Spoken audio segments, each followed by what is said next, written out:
बंगाल में दूसरे चरण की वोटिंग के बीच आगे रुझान। सर्वे में भाजपा का हो गया सुपड़ा साफ।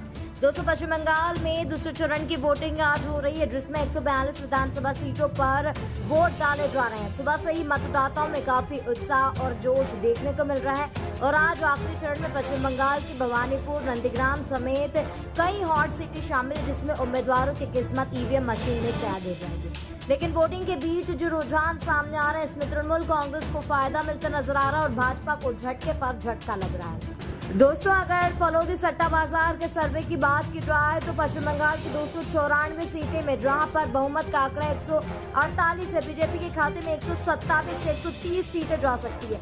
तृणमूल कांग्रेस बहुमत का आंकड़ा पार करते हुए 158 से 100 सीटें जीतने का अनुमान है। कांग्रेस के खाते में 4 से 6 सीटें जा सकती। वहीं लुटियंस मीडिया ने सवाल पूछा कि बंगाल चुनाव कौन जीत रहा है, तो तृणमूल कांग्रेस को 70% जनता ने चुना, बीजेपी को 9% और अन्य को 21% जनता ने चुना है। इसके साथ ही पश्चिम बंगाल के एक चैनल्स द्वारा सर्वे किया गया कि पश्चिम बंगाल की 294 सीटों पर कौन जीतेगा। तृणमूल कांग्रेस के खाते में 230 सीटें जाती दिखाई दे रही, बीजेपी के खाते में 60, कांग्रेस को 0 और अन्य के खाते में भी 0 सीटें जाने का अनुमान इसमें दिखाया गया।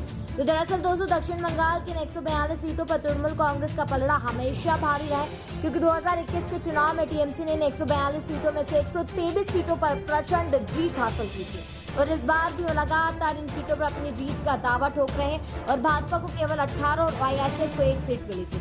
भाजपा के रणनीतिकारों का मानना है कि उत्तर बंगाल में उनकी पकड़ मजबूत है, लेकिन जब तक वे दक्षिण बंगाल के शहरी और ग्रामीण बेल्ट में अच्छा प्रदर्शन नहीं करते, तब तक सत्ता का सपना अधूरा है। तो फिलहाल दोस्तों, अब जब 4 मई को नतीजों का पिटारा खुलेगा तो देखना दिलचस्प होगा कि पश्चिम बंगाल के चुनाव में किसका जोर चलता है। आपको क्या लगता है, कमेंट कर लिखकर हमें जरूर बताएं।